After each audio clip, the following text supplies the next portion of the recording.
Partition dito, ang dami. Dito po. Saan patingin? Nag-check sila isa-isa po, kabayan.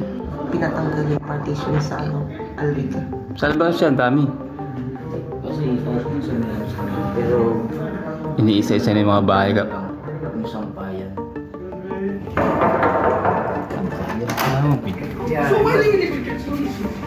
Checking.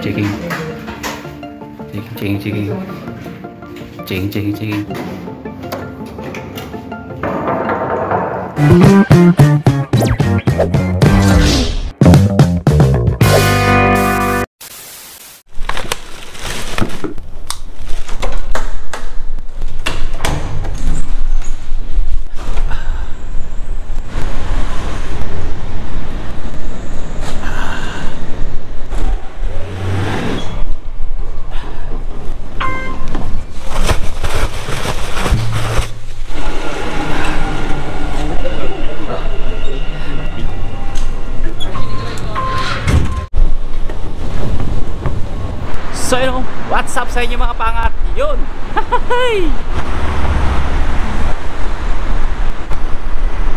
Na-miss ko naman itong lugar na ito, yung pinakamagandang view sa buong Six-Sided Road mga pangat. Dito lang yung mga pangat banda sa may Emirates Tower, no?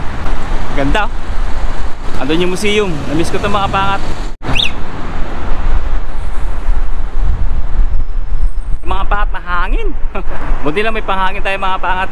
Actually, pupunta tayo mga pangat doon banda sa kalagitnaan sa pagitan ng Emirates Tower at saka ng World Trade Center, no? Ay nasa gitna yung pupunta natin mga pangat na building, no? Na tower. Bakit hindi ko isasama doon? Kung ano yung mga nasa title, yun lang yung pag-uusapan natin. Kaya ko lang kayo sinama yun sa lugar ito. Pinakita ko lang sa yung mga pangat ulit yung ano, no? Six-Sided Road. Yung pinakamagandang lugar mga pangat Six-Sided Road. Yung museum, no? Ganda, no? Namiss ko itong lugar ito mga pangat. Actually, nagtrabaho tayo sa DFC ng matagal mga pangat. So mamaya, pupunta natin yung papakita ko sa inyo yung mga pangat.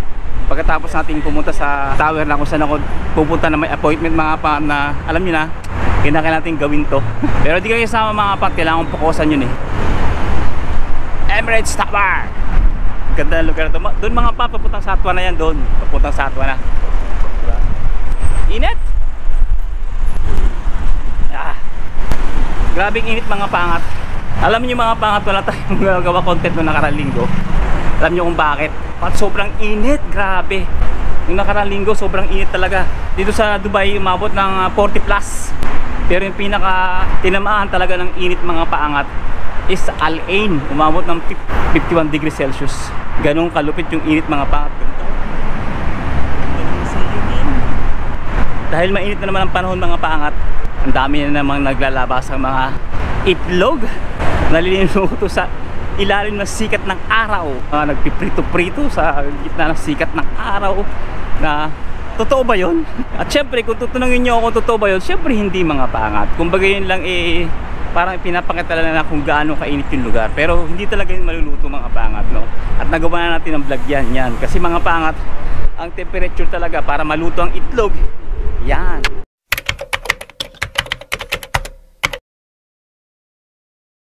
Ganyan kainit at hindi pa naman mga pangat na umaabot yung UAE sa ganyang klaseng temperature. Kasi kung aabot yan mga pangat, masusunog tayo lahat dito, no? Ang pinaka mainit pa lang sa kasaysayan ng UAE na temperature umabot ng ganito.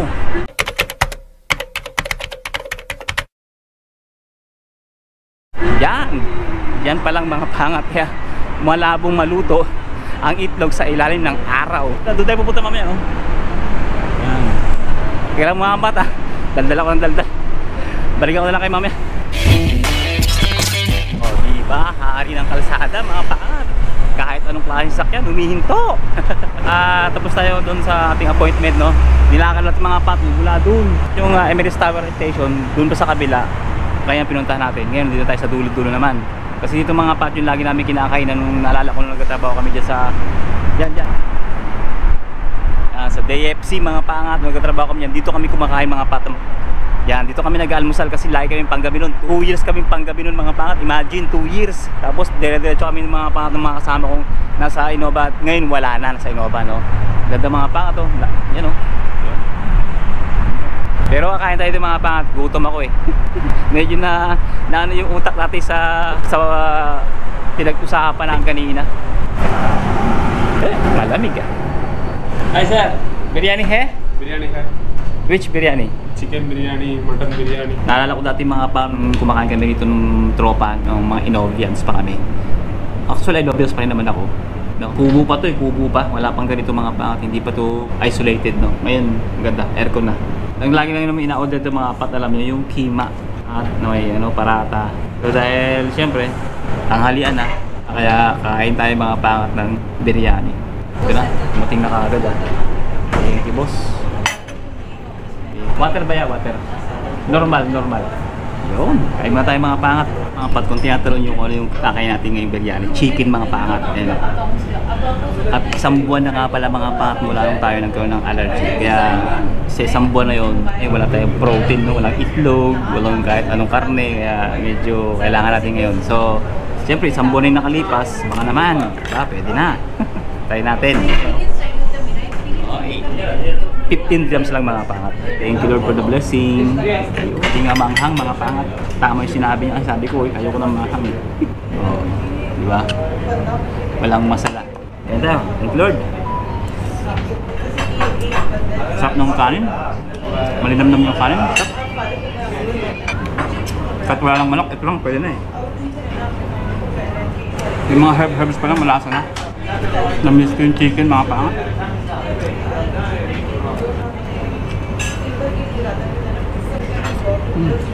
Namiss ko to.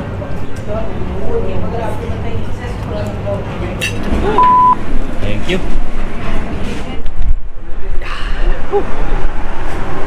Sarap mga pangat. What the beautiful day. Ang init. Teka lang. Shade tayo.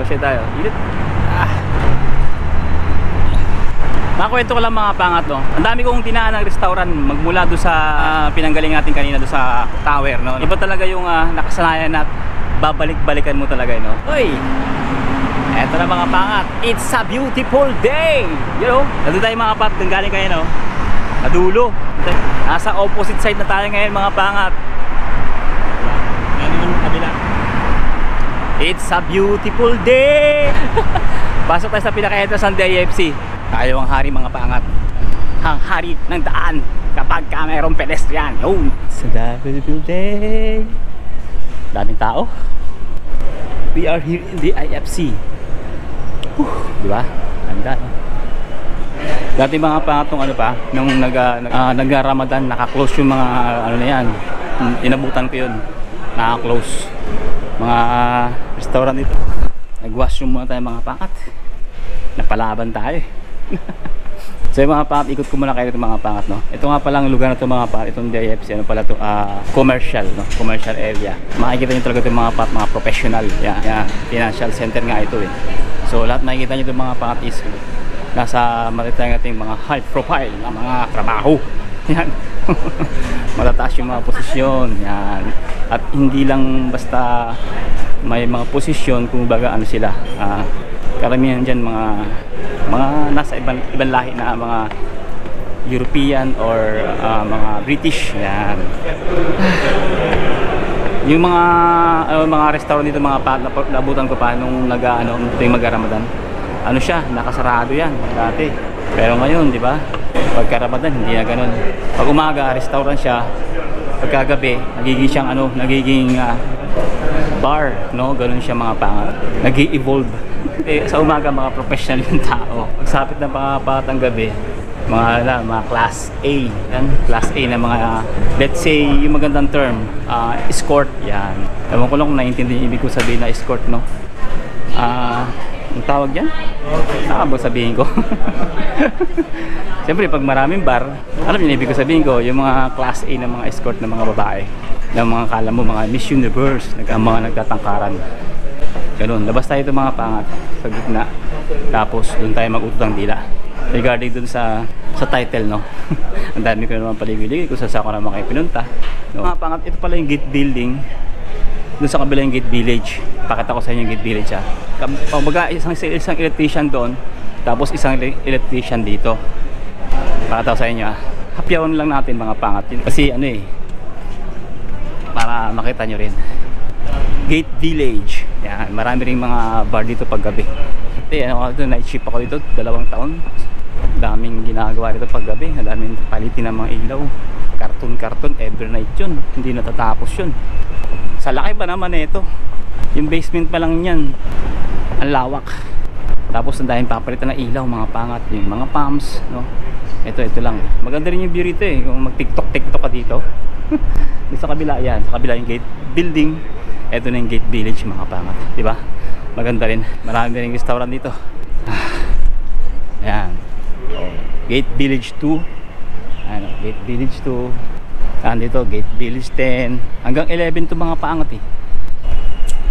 Para ang nasa village na, talagang village na mapayapa, na akala mo nasa condominium, pero hindi, ano to, mga commercial, no?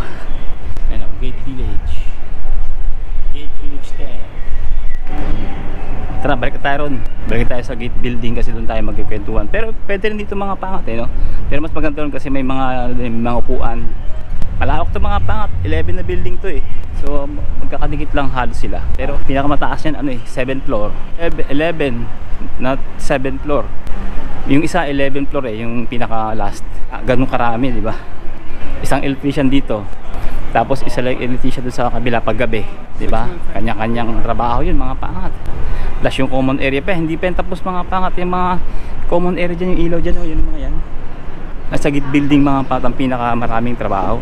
Wala pa kita ko sa inyo, ang daming palitin ng ilaw dyan, mga pangat. Yan, yung lugar na yan, ang hirap palitan ng ilaw nyan, grabe. Talagang ubos oras ka dyan siguro sa isang magdamag. Ilan lang magagawa mo, siguro 5. Kasi yung pagkabit tsaka pag baklas nun, mahirap eh. Ang dami, no? Kita nyo? At hindi lang yan, mga pat, ayun po. Yan. 5 scaffolding yan, mga pa. Ganun katindi yung trabaho dito. Ayun, dami, no? Gandun, paikot yan sa gate building. Tapos yung ibaba pa niyan, mga pangat, ang dami rin palitin ng ilaw dyan sa gabi. Para kami nagtatim ng kamote sa pagpapalit ng ilaw. Gabi-gabi yan, mga pangat. Siyempre bukod pa yung sa labas, sa loob pa ng mga rooms, di ba? Sa basement, lawak ng basement niyan, mga pangat. Eto, naalala ko ito, lagi itong nababasa. O yan, konsumido ako yan eh. Tsaka dito sa gilid, ito, yung ilaw na to, ito. Yan. Pinapakasok ng tubig yan eh.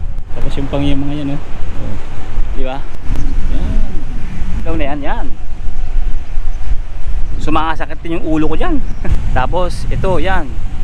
Madalas din kami yan, oh. Yan. Iba na itsura, LED na siya. Tsaka yan, oh. Dati ano yan, halogen bulb na ilang volt tayo, 400 volts yata yun. Ay, pumunta tayo. Ay, sarap. Ay, sarap dito magtambay, ano? Lalo na pag winter. 38 degrees Celsius na actually yung ano ngayon eh. Yung temperature, tignan nyo naman, mahangin pa. So yun, alam nyo, mga pangat, hindi kasi ako maniwala ng mga nakaraan sa mga napapanood kong video, sa mga nakikita ko sa TikTok o sa Facebook, mga pangat, sa Facebook Reels na wala na daw partition dito sa Dubai, sa UAE, binabaklas na daw, crackdown na daw ang partition. Hindi ako naniniwala. Kung bakit di ako naniniwala? Saan mo dadalhin yung mga tao kung wala ng partition? Na pwede mong mapaalis dun sa flat na yun, di ba? Eh, karami yan. So yun lang yung naging naging practical mindset ko, mga pangat. Ngayon, eventually, mga pangat, kita naman yung intro natin kanina, no? Na mayroong kumatok sa amin, nag-checking. Isa pa, mga pangat, syempre, nagkwento rin yung mga kasama ko sa Albarcia. Yun nga, yung mga kasama kong technician din, dinimolish nila yung kanilang flat dahil nga bawal na yung sinasabing partition. Ganyan din yung mga Pilipinong supervisor na mga housekeeping, wala na rin sila, pinagtatanggal rin yung flat nila sa Albarcia. Kasi mga pangat nga pala sa Albarcia, nagkaroon ng 2 beses na sunog dyan, mga pangat, malapit sa Mall of Emirates, no? Sumabog naman, mga pangat. Actually, kitchen naman yon, may kinalaman sa restaurant naman, hindi naman sa partition. Pero siyempre, mga pangat, kung sumabog yun, nahagip yung taas ng mga pangat, may nadamay ng mga kababayan natin, no? Isang pamilya, so nakakalungkot siya. So kaya naghigpit, unang-unang naghigpit, mga pangat, sa Albarcia, actually. Tapos sa Satwa, ganun din, no, nagkakabaklasan din. Hanggang sa dito sa Alriga, yung may kakilala kami, no, na chine-check din yung bahay nila, no. So hanggang sa yun nga, yung bahay namin, no, chinek nung nakaraang kailan ba? Nakaraang araw yata yon. So sabay mga nagkatanong sa akin, sabi ko gawa ko ng content. Yun. Kung ano ba talaga ang dahilan? Kung talagang wala na bang partition dito, mga pangat, no, sa UAE, o talaga bang tatanggalin na? O talaga na mga i-terminate na yung tinatawag nating partition sa UAE, particular sa Dubai or sa Abu Dhabi. Hayaan niyo muna ako magkwento, mga pangat, sa mga bagay-bagay, no. kung ano yung mga nakakalap natin mga balibalita dyan. May mga dahilan o may mga reason kung bakit dinedemolish o tinatanggal ang partisyon, no? Pero ang tanong mga pangat is totally bang aalisin na, no, mga pangat, o totally bang mawawala na ba ang partition sa Dubai o sa Abu Dhabi particular? Dito mga pangat sa Dubai, no, particular sa lugar na kung saan sa Satwa, yan, sa Riga, sa amin banda, sa Union, lalo na sa Albarcia, sa Karama, sa Banyas, yan yung mga residential ng mga expat mga pangat. Karamihan mga pangat, yung 2 bedroom na tinatawag natin na dapat ang nakatira is capacity dapat 10 tao or pababa, no? Pero dahil nga mga pangat, ginawa na itong negosyo, kapag ikaw pumasok sa isang room, hindi ka na makakalabas or hindi mo na alam kung saan ang labasan. Ganun na katindi ang partition dito mga pangat. Talagang para siyang isang posporo na nagyan ng mga box para lang maraming mailagay na gagamba. Siyang maliit na partition, talagang kasya lang yung iyong katawan, no, may isang metal cabinet. So ganun yung labanan dito. Yung mga pangat, real talk yun. At pag pumasok ka doon mga pangat, hindi mo na alam kung saan ka lalabas. Gawa nga ng sobrang daming pinto, bukas ka ng bukas, yung pala mga kwarto. Tapos pag akala mo naman kwarto, yung pala CR na, kasi pagpasok mo mga pangat sa loob, maraming mga partition din, akala mo yung mga pinto is kwarto, yung pala mga CR na mga pangat. Ganun kalupit, di ba? Maliligaw ka. Para siyang isang squatter area, no? Pag pumasok ka doon, hindi mo na alam kung paano ka lalabas. Parang ganoon ng mga pangat, kasi maraming iskinita, dikit-dikit yung bahay, no? Pero pag tinanggal mo mga pangat yung kabahayan, isang maliit na lote lang pala yun, no? Na akala mo yung napakalawak. Ganon din mga pangat dito nangyayari sa sa loob ng flat. Kapag ka ganong klase yung uri ng titirahan mo, sobrang dami ng mga pangat, umaabot ng 30 katao.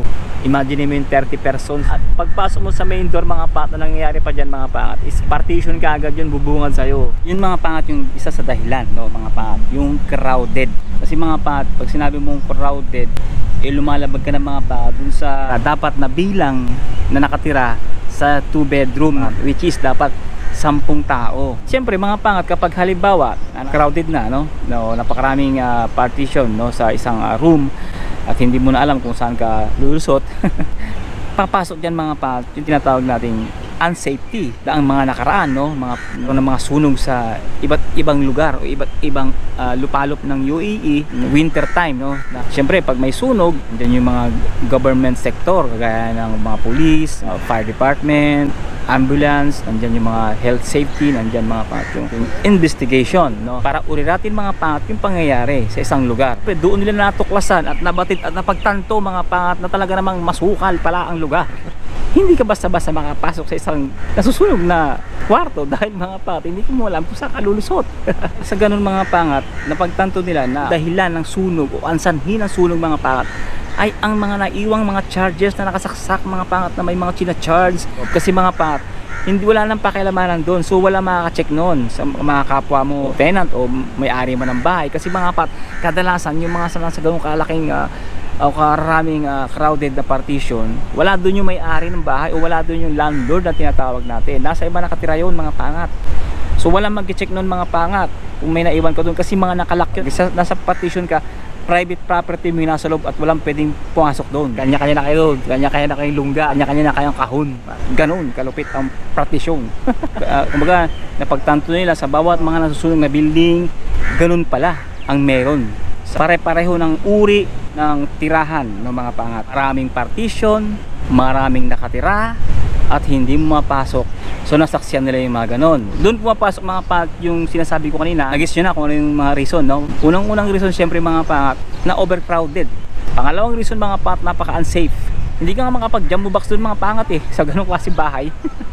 At pangatlong reason mga pangat, pumapasok siya mga pangat sa pagiging illegal, no? Hindi na siya mga pangat sharing, hindi ginawa na siyang business.